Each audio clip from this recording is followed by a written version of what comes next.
അന്ന, അന്ന. ജനൽപ്പാളിയിൽ നേരിയ കൊട്ടിനൊപ്പം കേട്ട പതിഞ്ഞ ശബ്ദം. ശബ്ദത്തിൽ പതർച്ചയും പേടിയും വിറയലും തിരിച്ചറിയാം. ഉറങ്ങാതെ കിടന്ന അന്ന വേഗം ജനൽപ്പാളി തുറന്നു. ഇരുട്ടിൻ്റെ മറവിൽ നിന്നും മെഴുകുതിരി വെളിച്ചത്തിലേക്ക് നീങ്ങിയ രൂപം. ശങ്കർ. അന്ന, നീ റെഡിയല്ലേ? പേടിച്ചരണ്ട ആ നിഷ്കളങ്ക മുഖത്തേക്ക് അവൾ നോക്കി നിന്നു. ശങ്കർ ഇടയ്ക്കിടെ പിന്നിലേക്ക് നോക്കുന്നുണ്ട്. അവൻ്റെ ടെൻഷൻ അതിൽ നിന്നും അന്നയ്ക്ക് ബോധ്യമായി. ശങ്കർ, ആ, ടെൻഷനുണ്ടോ? അതെന്ത് ചോദ്യവാ അന്ന? അവളൊന്ന് ചിരിച്ചു. നമ്മൾ സ്വപ്നം കണ്ട ജീവിതം, അത് നേടാനല്ലേ? ഒരു ടെൻഷനും വേണ്ട.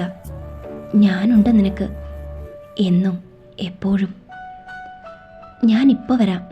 ശങ്കർ നിൽക്ക്. അന്ന, ചാറ്റൽ മഴയുണ്ട്. സാരമില്ല ശങ്കർ, നിന്നോടൊപ്പം നനയാൻ എനിക്കിഷ്ടാ. ജനൽപ്പാളി അടഞ്ഞു. നിമിഷങ്ങൾക്കകം അരികെ തൻ്റെ പ്രിയപ്പെട്ടവളുടെ ചലനം. ശങ്കർ തിരിയും മുന്നേ അന്ന അവനെ പിന്നിൽ നിന്നും ഇറുകെ പുണർന്നു. അവൻ്റെ ചുണ്ടിൽ പുഞ്ചിരി വിരിഞ്ഞു. അവൾ അവൻ്റെ പുറത്ത് ചുംബിച്ചു. അവനിൽ വിറയൽ കടന്നുപോയി. അന്ന, മലയിറങ്ങണം. താഴ്വാരത്ത് ചെന്ന കടത്തുണ്ട്. കടത്തു കടന്നാൽ. അവനൊന്ന് നിർത്തി. പിന്നെ ആർക്കും നമ്മളെ പിരിക്കാനാകില്ല, അല്ലേ ശങ്കർ? അവളുടെ പ്രണയം നിറഞ്ഞ സ്വരം കേട്ടതും അവനിൽ കുളിരുകോരി. അവൾ അവനിൽ നിന്നും അകന്നു. ശങ്കർ മെല്ലെ തിരിഞ്ഞു. അവൻ അവളുടെ പിടയ്ക്കുന്ന മിഴികളിലേക്ക് നോക്കി. നേരിയ വെളിച്ചത്തിൽ കാണുന്ന അവളുടെ മുഖം.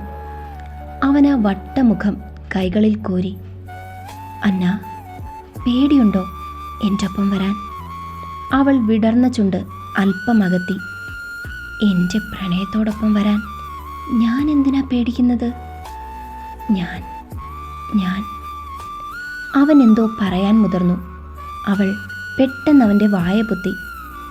വേണ്ട, പഴയ പല്ലവി വീണ്ടും ആവർത്തിക്കണ്ട. എനിക്ക് അറിയാത്തതായി ഒന്നുമില്ലല്ലോ. ഇപ്പോൾ അറിയേണ്ടതായി ഒന്നുമില്ല. അവനവളെ കണ്ണിമയ്ക്കാതെ നോക്കി. അവളുടെ വീതിയേറിയ നെറ്റിത്തടത്തിൽ അവൻ തൻ്റെ ചുണ്ടുകൾ പതിപ്പിച്ചു. അവൾ കണ്ണുകൾ അടച്ച് അത് സ്വീകരിച്ചു. അവൻ അവളെ നെഞ്ചോട് ചേർത്തു. അവൾ അവനെ ചുറ്റിപ്പിടിച്ചു. ശങ്കർ, എനിക്ക് മറ്റൊന്നും വേണ്ട. നിന്റെ ഈ നെഞ്ചിലെ ചൂട് മാത്രം, അത് മതി. എനിക്കെന്നും അത് മാത്രം മതി. അവൾ പ്രണയത്തോടെ അവൻ്റെ നെഞ്ചിൽ ചുണ്ടുകൾ അമർത്തി. ശങ്കർ പുഞ്ചിരിച്ചു. ഈ നെഞ്ചിലെ അവസാന തുടിപ്പ് നിലയ്ക്കും വരെ ഈ ചൂട് എൻ്റെ അന്നയ്ക്ക് മാത്രം അവകാശപ്പെട്ടതാണ്. കരിയില അനങ്ങുന്ന ശബ്ദം കേട്ടതും ശങ്കർ കാതുകൂർപ്പിച്ചു. അന്ന, നമുക്ക് പോകാം. ശങ്കർ പറഞ്ഞതും അന്നയുടെ കൈ തോളിൽ കിടന്ന തുണിസഞ്ചിയിൽ മുറുകി. പോകാം, അവൾ ഉറച്ച ശബ്ദത്തിൽ പറഞ്ഞു. ശങ്കർ അന്നയുടെ കയ്യിൽ കൈ കോർത്തു. വാ. ശങ്കർ നടന്നു. ഉറച്ച കാലടികളോടെ അവനൊപ്പം അന്നയും. അവർ മലയിറങ്ങി തുടങ്ങി. ചുറ്റും ഇരുട്ട് മാത്രം. നടവഴിയുടെ ഇരുവശവും കാടാണ്. ശങ്കർ തൻ്റെ ചെറിയ ടോർച്ചെടുത്ത് തെളിച്ചു. രാത്രിയാമങ്ങളിലെ പ്രകൃതിയുടെ വിവിധ തരം ശബ്ദങ്ങൾ ഇരുവരുടെയും നെഞ്ചിടിപ്പ് വർദ്ധിച്ചു. വന്യമൃഗങ്ങൾ ഏറെയുള്ള വനമാണ് ചുറ്റും. ഇരുവരും നന്നായി കിതച്ചു. എങ്കിലും അവരുടെ കാലുകൾ തളർന്നില്ല. താഴ്വാരത്തെത്തുക എന്നത് മാത്രമായിരുന്നു അവരുടെ ലക്ഷ്യം.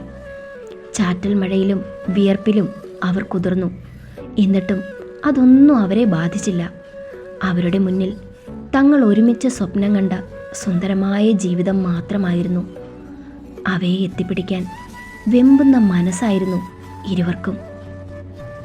അന്ന, താഴ്വാരം അടുക്കാറായി. ശങ്കറിൻ്റെ സ്വരത്തിൽ സന്തോഷം നിറഞ്ഞിരുന്നു. അന്ന അവൻ്റെ കൈവിട്ട് മുന്നിലേക്ക് കയറി. അന്ന സൂക്ഷിച്ച്. അവൻ അവളെ പിടിക്കാനാഞ്ഞു. കാട് കടന്നപ്പോൾ എൻ്റെ പേടിയൊക്കെ പോയി ശങ്കർ. കുപ്പിവള കിലുങ്ങുമ്പോൾ അവൾ പൊട്ടിച്ചിരിച്ചു. അവൾ മുന്നിലേക്ക് തിരിഞ്ഞു. ആ! അവൾ പെട്ടെന്ന് നിലവിളിച്ചു. ശങ്കർ ഞെട്ടിപ്പോയി. അന്ന, എന്താ എന്താ പറ്റിയത്? കാലിൽ, അവൾ വിറയലോടെ പറഞ്ഞു. ശങ്കർ വേഗം ടോർച്ച് തെളിച്ചു. അന്നയുടെ കാലിലൂടെ കുതിച്ചൊഴുകുന്ന രക്തം. ശങ്കർ നിലത്തേക്കിരുന്നു. അവളുടെ കാൽ മെല്ലെ ഉയർത്തി. മരക്കുറ്റിയുടെ ചീള് തുളച്ചു കയറിയതാണ്. അവൻ വേദനയോടെ അവളെ നോക്കി. ഇതാ ഞാൻ പറഞ്ഞത്, സൂക്ഷിക്കണമെന്ന്.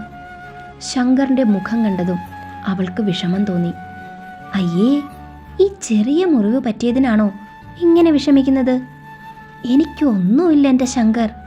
ഇങ്ങോട്ട് മാറിക്കേ.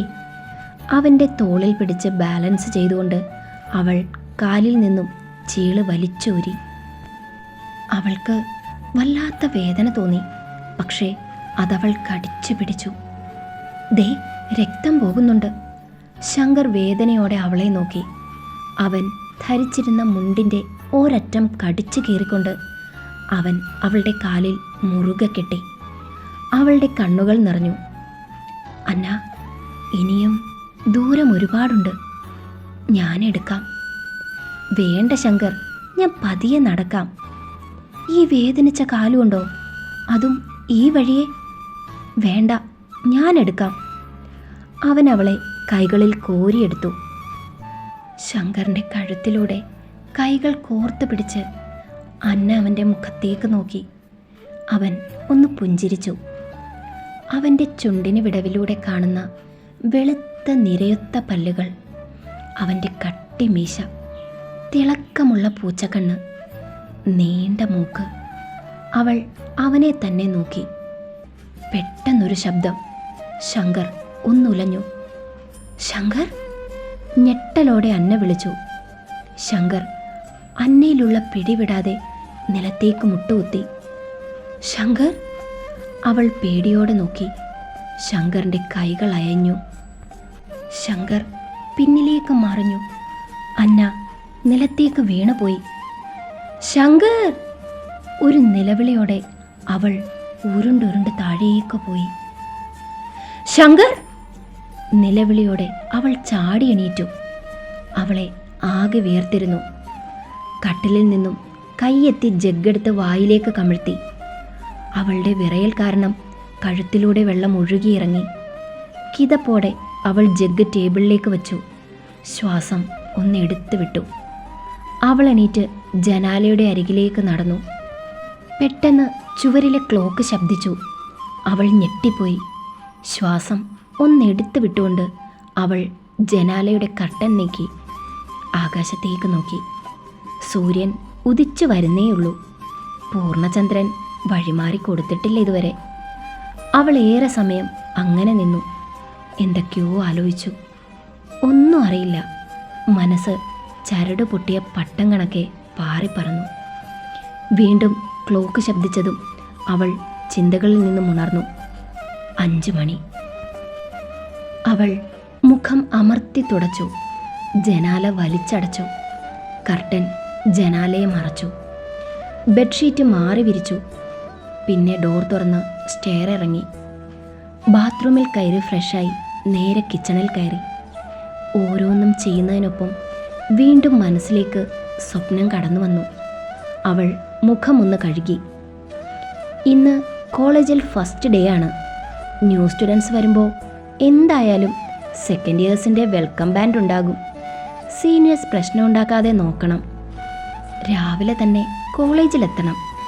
അവൾ മനസ്സിനെ വഴിതിരിച്ചു വിട്ടു. ജോലികൾ വേഗം തീർത്തുകൊണ്ട് അവൾ റൂമിലേക്ക് പോയി. ടേബിളിലിരുന്ന് മൊബൈൽ റിങ് ചെയ്യുന്നത് കേട്ടതും അവളതെടുത്തു. Morning madam. Good morning Sophia. എന്താ മാഡം രാവിലെ തന്നെ? സോഫിക്കറിയാലോ, ഇന്ന് ഫ്രഷേഴ്സ് ഡേ ആണ്. ആ അഭിമന്യുവും ഗ്യാങ്ങും റാഗിങ്ങിന് വട്ടം കൂട്ടുന്നുണ്ടെന്നാ അറിഞ്ഞത്. ഞാൻ അറിഞ്ഞിരുന്നു മാഡം. ഞാൻ രാവിലെ തന്നെ എത്തിക്കോളാം മാഡം. അതിനുള്ള തയ്യാറെടുപ്പാണ്.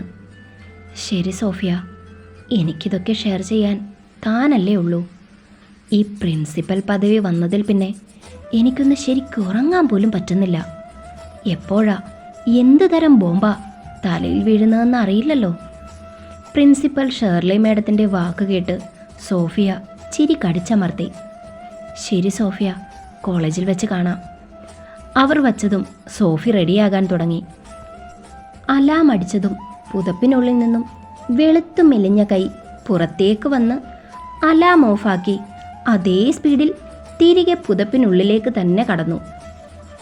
അയ്യോ, ഇന്നല്ലേ ഫ്രഷേഴ്സ് ഡേ പറഞ്ഞുകൊണ്ട് തലവഴി മൂടിയിരുന്ന പുതപ്പ് 2 കൈകൊണ്ടും പിടിച്ചു താഴ്ത്തിക്കൊണ്ട് അവൾ ചാടി എണീറ്റു. വെളുത്തു മെലിഞ്ഞ വട്ടമുഖമുള്ള സുന്ദരി. ഇവൾ ജെന്നിഫർ. മാനുവലിൻ്റെയും സാറ മാനുവലിൻ്റെയും ഒരേ ഒരു പുത്രി. ആളൊരു തെറിച്ച ടൈപ്പാണ്. ആരെങ്കിലും ഉടക്കിയാൽ ഉടച്ച് കയ്യിൽ കൊടുക്കുന്ന വേർഷൻ. അവൾ ബെഡ്ഷീറ്റ് വലിച്ചെറിഞ്ഞുകൊണ്ട് എണീറ്റു. ഷോർട്ട്സ് ആൻഡ് സ്ലീവ്ലെസ് ടോപ്പാണ് വേഷം. ഒരേ ഒരു സന്തതി ആയതുകൊണ്ട് ആവശ്യത്തിൽ കൂടുതൽ ഫ്രീഡം കൊടുത്താണ് മാനുവലും സാറയും ജെന്നിയെ വളർത്തിയത്. ആളിത്തിരി കുറുമ്പിയാണെങ്കിലും പപ്പയും മമ്മിയും എന്ന് വെച്ചാൽ ജീവനാണ് അവൾക്ക്. ഫ്രണ്ട്സിനെ പോലെയാണ് അവർ 3 പേരും ഇടപെടുന്നത്. മാനുവൽ ബിസിനസ്മാനാണ്. ആരും കൊതിക്കുന്ന ലൈഫാണ് അവരുടേത്. ജെന്നിയാണ് അവർക്കെല്ലാം. മാനുവലും സാറയും പ്രണയിച്ച് വിവാഹം കഴിച്ചവരാണ്. അതുകൊണ്ട് തന്നെ മാനുവലിൻ്റെ വീട്ടുകാർക്ക് സാറയെ ഇഷ്ടമല്ല. എന്തിനും ഏതിനും കുറ്റങ്ങൾ കണ്ടെത്തി വഴക്ക് പതിവായപ്പോൾ മാനുവൽ സാറയുടെ കൈയും പിടിച്ചിറങ്ങി. പിന്നെ അങ്ങോട്ട് ജീവിക്കാനുള്ള നെട്ടോട്ടമായിരുന്നു. അവരുടെ മനസ്സുപോലെ അവർക്ക് നല്ലത് മാത്രമേ സംഭവിച്ചുള്ളൂ. സ്നേഹം, അലിവ്, കരുണ, അനുകമ്പ, ഇതൊക്കെ അവരുടെ മുഖമുദ്രയാണ്. വർഷങ്ങൾ കഴിഞ്ഞും അവർ ഇപ്പോഴും പ്രണയത്തിലാണ്. കുളിച്ചിറങ്ങിയ അവൾ ജീൻസും സ്ലീവ്ലെസ് ടാങ്ക് ടോപ്പും ഓപ്പൺ ജാക്കറ്റും എടുത്തിട്ടു. കണ്ണാടിക്ക് മുന്നിൽ നിന്ന് മൊത്തത്തിലൊന്ന് നോക്കി. കൊള്ളാം. കാതിൽ കമ്മലും ട്രാൻസ്പെറൻ്റ് മാലയും ഷാമ്പു ചെയ്ത മുടി വിടർത്തി ഒരു ക്യാപ്പും വെച്ചു. കണ്ണാടിയിൽ നോക്കി അവൾ, മോളെ ജെന്നി, ഇന്ന് നിന്റെ ദിവസമാ, മിന്നിച്ചേക്കണേ. ജെന്നി, സാറയുടെ സൈറൻ. ആ, സാറ കൊച്ച് കറക്റ്റ് ടൈമാണല്ലോ. അവൾ വൺ സൈഡ് ബാഗും തൂക്കി സ്റ്റെപ്പുകൾ ഓടിയിറങ്ങി. അവളുടെ വരവ് കണ്ട സാറയുടെ കണ്ണ് തള്ളി. അവൾ ചിരിയോടെ സാറയുടെ കവിളിൽ പിടിച്ചു. എന്താ സാറ കൊച്ചേ ഇങ്ങനെ നോക്കുന്നേ? എടാ, ഈ ഡ്രസ്സാണോ സെലക്ട് ചെയ്തേ? നമ്മൾ കഴിഞ്ഞ ദിവസം വാങ്ങിയ വൈറ്റ് അനാർക്കലി മതിയായിരുന്നു. ദേ സാറ കൊച്ചേ, വേണ്ട കേട്ടോ. ഇന്ന് കോളേജ് ഫസ്റ്റ് ഡേ ആണ്. ഇന്ന് ഞാൻ എങ്ങനെ ചെല്ലുന്നോ അതാണ് എൻ്റെ ഇമേജ്. ഇന്ന് ചുരിദാറും പട്ടുപാവടയും ഇട്ടുകൊണ്ട് ചെന്നാലേ സീനിയേഴ്സ് എന്നെ വറുത്തു കോരും. ഇതാകുമ്പോൾ നമ്മളോട് മുട്ടാൻ അവന്മാർ ഒന്ന് അറയ്ക്കും. മോളെ ജെന്നി, നീ ആരോടാ ഈ പറഞ്ഞ് മനസ്സിലാക്കുന്നേ? നീ ഇതല്ല പട്ടുപാവാട ഇട്ടുകൊണ്ട് പോയാലും ഒരുത്തനും നിന്നോട് മുട്ടില്ല. നിന്നെ വറുത്തു കോരാനും പോണില്ല. നിന്നെ എനിക്കറിയില്ലേ. ജെന്നി നാണത്തോടെ കാലുകൊണ്ട് കളം വരച്ചു. ഈ മമ്മി എന്നെ നന്നാവാനും സമ്മതിക്കില്ല. ഉവ്വേ, നന്നാവാൻ എൻ്റെ ജെന്നി, അതും കോളേജ് ലൈഫ്. ആ, വിശ്വസിച്ചു. സാറ ചിരിയോടെ പറഞ്ഞു. പോ മമ്മി, എന്നെ ഇങ്ങനെ പുകഴ്ത്തരുതേ. എനിക്ക് എന്തോ അത്രയ്ക്കങ്ങോട്ട് പിടിക്കുന്നില്ല. എന്താ രാവിലെ തന്നെ മമ്മിയും മോളും കൂടി? റൂമിൽ നിന്നും ചിരിയോടെ ഇറങ്ങി വന്ന് മാനുവൽ ഷർട്ടിൻ്റെ കൈ മടക്കിക്കൊണ്ട് ചോദിച്ചു. നോക്കിച്ചായ, അനാർക്കലി ഇട്ടുകൊണ്ട് പോകാൻ പറഞ്ഞപ്പോൾ ഇവൾ പറയുന്നത്. എൻ്റെ സാറാ, നീ നിൻ്റെ കാര്യം നോക്ക്. എൻ്റെ മോൾക്കിഷ്ടമുള്ളത് അവളിട്ടോട്ടെ. ഇത് പഴയ കാലമൊന്നുമല്ല. ഓ അല്ലേ തന്നെ, ഞാനിത് ആരോടാ പറയുന്നേ? സാറ മുഖം വീർപ്പിച്ചു. മാനുവൽ ജെന്നിയെ നോക്കി ചിരിച്ചു. ജെന്നി സാറയെ കെട്ടിപ്പിടിച്ചു. എന്താ എൻ്റെ സാറ കൊച്ചിനിന്ന് പറ്റിയത്? അതൊന്നുമില്ല എൻ്റെ മോളെ. ഇത്രയും നാളും നീ ഇവിടെ ഉണ്ടായിരുന്നല്ലോ. ഇന്നു മുതൽ കുറച്ച് മണിക്കൂറുകൾ നിന്നെ കാണാൻ പറ്റില്ലല്ലോ എന്ന വേദനയാണ് എൻ്റെ ഭാര്യയ്ക്ക്. ഇങ്ങനെ പോയാ നാളെ ഒരു സമയത്ത് മോളെ ഒരാൾക്ക് കൈപിടിച്ചു കൊടുക്കുന്നത് എങ്ങനെയാണെന്നാ ഞാനിപ്പോൾ ആലോചിക്കുന്നത്. അതിന് ഞാൻ എൻ്റെ പപ്പയെയും മമ്മിയെയും വിട്ട് എങ്ങോട്ടും പോകുന്നില്ലെങ്കിലോ? ജെന്നി അവരെ ഇരുവരെയും ചേർത്ത് പിടിച്ചു. അവരുടെ കണ്ണുകൾ തിളങ്ങി. ഞാൻ ബ്രേക്ക്ഫാസ്റ്റ് എടുക്കാം. അല്ല, ഇന്നെന്താ സ്പെഷ്യൽ? അപ്പവും സ്റ്റൂവും. ആഹാ, വായിൽ കപ്പലോടുന്നു. വേഗം ആട്ടെ. ജെന്നി വാഷിംഗ് ഏരിയയിലേക്ക് ഓടി. മാനുവൽ ചിരിയോടെ ഡൈനിങ് ടേബിളിലിരുന്നു. സാറ ഭക്ഷണം വിളമ്പി. ജെന്നി ഓടി വന്ന് അയാളുടെ അരികെ ഇരുന്നു. സാറ കൊച്ചേ, വന്നേ, സമയം പോകുന്നു. ജെന്നി വിളിച്ചതും സാറയും അവരോടൊപ്പം ഇരുന്നു. 3 പേരും തമാശകളും കളിച്ചിരിയുമായി ഭക്ഷണം കഴിച്ചു. പപ്പ, ഞാൻ ഇറങ്ങുവാണേ. പപ്പ വിടാം മോളെ. വേണ്ട പപ്പ, ഞാൻ എൻ്റെ മയിൽവാഹനത്തിൽ പൊയ്ക്കോളാം. ഓക്കെ, മോളുടെ ഇഷ്ടം. ചെത്താൻ കിട്ടുന്ന അവസരമല്ലേ എൻ്റെ പപ്പ. അവൾ ചിരിയോടെ ഇറങ്ങി. പിന്നാലെ ചെന്ന മാനുവലിനും സാറയ്ക്കും കവിളിലോരോ ഉമ്മയും കൊടുത്ത് അവൾ തൻ്റെ ആക്റ്റീവയിൽ കയറി. അവർക്ക് നേരെ കൈയും വീശി അവൾ ആക്റ്റീവ പറപ്പിച്ചു. ഇടയ്ക്ക് ഫോൺ റിങ് ചെയ്യുന്നത് കേട്ടതും അവൾ സൈഡാക്കി ഫോൺ എടുത്തു. ഓഹ്, കസ്റ്റമർ കെയർ ആണെന്ന് കണ്ടതും അവൾ ഫോൺ പോക്കറ്റിൽ തിരുകി വീണ്ടും വണ്ടിയെടുത്തു. റോഡിലേക്ക് കയറാൻ തുടങ്ങിയതും അടുത്തുള്ള ഇടവഴിയിലൂടെ ഒരു ബുള്ളറ്റ് പാഞ്ഞു വന്നു. ജെന്നി വേഗം വിട്ടിച്ചു. ഭാഗ്യത്തിന് അവൾ വീണില്ല. അവൾ ദേഷ്യത്തോടെ ബുള്ളറ്റ് ഓടിച്ചവനെ നോക്കി. മുഖം കവർ ചെയ്ത് ഹെൽമറ്റ് വെച്ചിരുന്നതുകൊണ്ട് അവൾക്ക് ആളെ തിരിച്ചറിയാൻ കഴിഞ്ഞില്ല. അവളിറങ്ങി വണ്ടി സ്റ്റാൻഡാക്കി. അവൻ്റെ നേരെ ചെന്ന് നിന്നു. ഡോ, തനിക്ക് കണ്ണ് കാണില്ലേ? താനെന്താ ആളെ കൊല്ലാൻ ഇറങ്ങിയേക്കുവാണോ? സോറി, പെട്ടെന്ന് താൻ വരുന്നത് ഞാൻ ശ്രദ്ധിച്ചില്ല. ഓ, എന്ത് തോന്നിവാസം കാണിച്ചിട്ടും ഒരു സോറി പറഞ്ഞാൽ മതിയല്ലോ. താൻ എന്നെ ഇടിച്ചിട്ട് എനിക്കെന്തേലും പറ്റിയിരുന്നെങ്കിലോ? അപ്പോഴും താൻ ഈ സോറിയിൽ ഒതുക്കുവോ? അതിനിപ്പോ തനിക്കൊന്നും പറ്റിയില്ലല്ലോ. ഓ, അപ്പൊ പറ്റാത്തതാണോ തൻ്റെ പ്രോബ്ലം? തനിക്ക് എന്താ ഇപ്പോൾ വേണ്ടത്? എൻ്റെ മിസ്റ്റേക്കാണെന്ന് ഞാൻ പറഞ്ഞു, അത് ഞാൻ സമ്മതിച്ചു. ഇനി തനിക്ക് ക്യാഷ് വല്ലതും വേണോ? എനിക്ക് ക്യാഷ് തരാൻ താൻ ആരാ? അംബാനിയുടെ മോനോ അതോ കൊച്ചുമോനോ? തൻ്റെ ഒരു ഹെൽമറ്റ്, മുഖം കാണിക്കടോ. അവൾ നിന്ന് വിറച്ചു. എൻ്റെ പൊന്നു കൊച്ചേ, എനിക്കിത്തിരി ധൃതിയുണ്ട്. തനിക്ക് ക്യാഷ് വേണമെങ്കിൽ പറ, ചോദിക്കുന്നത് ഞാൻ തരാം. ക്യാഷ് നിന്റെ കെട്ടുകൾ കൊണ്ടു കൊടുക്കടാ. ഇവളെ ഇന്ന് ഞാൻ. അവൻ ബുള്ളറ്റിൽ നിന്നും ഇറങ്ങി ഹെൽമറ്റ് ഊരി. കുറെ നേരമായല്ലോ. പോട്ടെ പോട്ടെ എന്ന് വെക്കുമ്പോ തലയിൽ കയറുന്നോ? നിനക്കെന്താടി, കാഴ്ചയില്ലായിരുന്നോ? സൈഡിൽ ഒതുക്കിയ വണ്ടി എടുക്കുമ്പോൾ അടുത്ത് പോക്കറ്റ് റോഡുണ്ടോ എന്നൊക്കെ ഒന്ന് നോക്കണം. അല്ലാതെ വണ്ടിയും എടുത്ത് തോന്നുന്ന പോലെ വരികയല്ല ചെയ്യേണ്ടത്. എന്നിട്ടിപ്പോ അവൾ പഠിപ്പിക്കാൻ വന്നേക്കുന്നു. നീർക്കോലയുടെ അത്ര ഉള്ളെങ്കിലും എന്തൊരു ചിലപ്പാ. എടോ എടോ എടോ, തൻ്റെ ജീവനെ പോലെ വിലയുണ്ട് മറ്റുള്ളവരുടെ ജീവനും.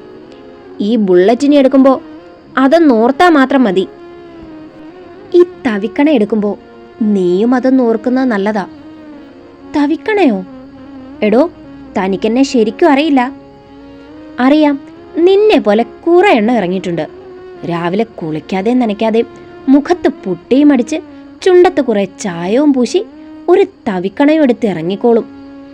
ഞങ്ങൾ പാവം പയ്യന്മാർ ഇതൊക്കെ ഏതോ സുന്ദരികളാണെന്ന് കരുതി പിന്നാലെ നടക്കും.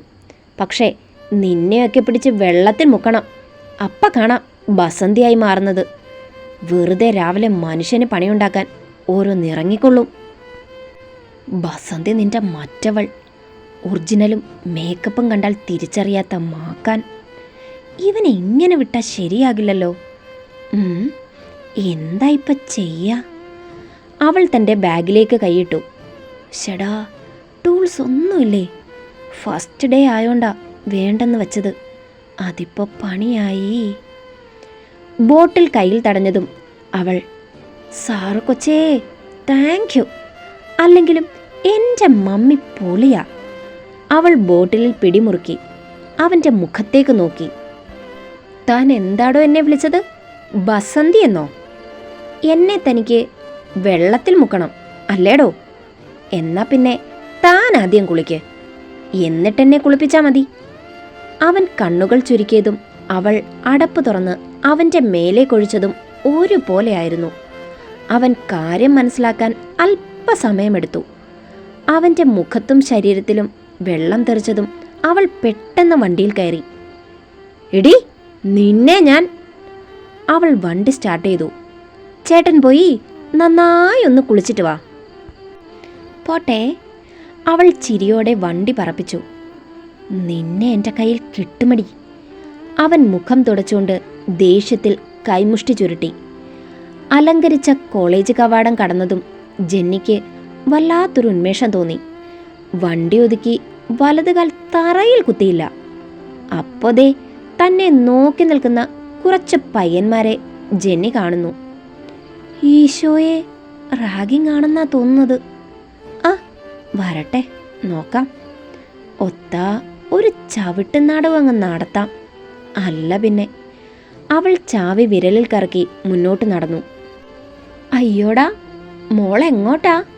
ഇവിടെ ഈ ചേട്ടന്മാർ നിൽക്കുന്നത് കണ്ടില്ലേ? അവളൊന്ന് നിന്നു. ഇല്ല, കണ്ടില്ല. അതല്ലേ ഞാൻ നടന്നത്. മോളെ, വന്ന് കയറിയതല്ലേ ഉള്ളൂ. ഇപ്പോഴേ അങ്ങ് മുറത്തിൽ കൊത്തല്ലേ. ഇതെന്താ, റാഗിങ് ആണോ? സ്ഥലം SP രാമചന്ദ്രൻ്റെ മോളെ തന്നെ നിങ്ങൾക്ക് റാഗിങ് ചെയ്യണോ? എന്നാലൊന്ന് കാണണമല്ലോ. പയ്യന്മാർ ഒന്ന് പരിങ്ങി. നീ ഇനി ഏത് കോവിലകത്തെ തമ്പുരാട്ടിയാണെങ്കിലും ഞങ്ങൾ പറയുന്നത് ചെയ്തിട്ടകത്തേക്ക് കയറിയാൽ മതി. പിന്നിൽ നിന്നും ഉറച്ച ശബ്ദം കേട്ടതും ജെന്നി തിരിഞ്ഞു നോക്കി. എൻ്റെ ഈശോയെ! ഡാ, നമ്മുടെ വസു ഇനി കളിയൊന്ന് കൊഴുക്കും. പയ്യന്മാരുടെ സന്തോഷം തുളുമ്പിയ വാക്കുകൾ കേട്ടതും ജെന്നി തറഞ്ഞു നിന്നു. ഫ്രണ്ട്സ്, നമ്മുടെ ഫസ്റ്റ് പാർട്ട് എങ്ങനെയുണ്ട്? എല്ലാവരും അഭിപ്രായം പറയണം കേട്ടോ. അറിയാലോ, നിങ്ങളുടെ അഭിപ്രായം അറിഞ്ഞു വേണം എനിക്ക് ബാക്കി തീരുമാനിക്കാൻ. നമ്മുടെ കില്ലാടി ജെന്നിയെ കാണണ്ടേ? ദേ നോക്ക്.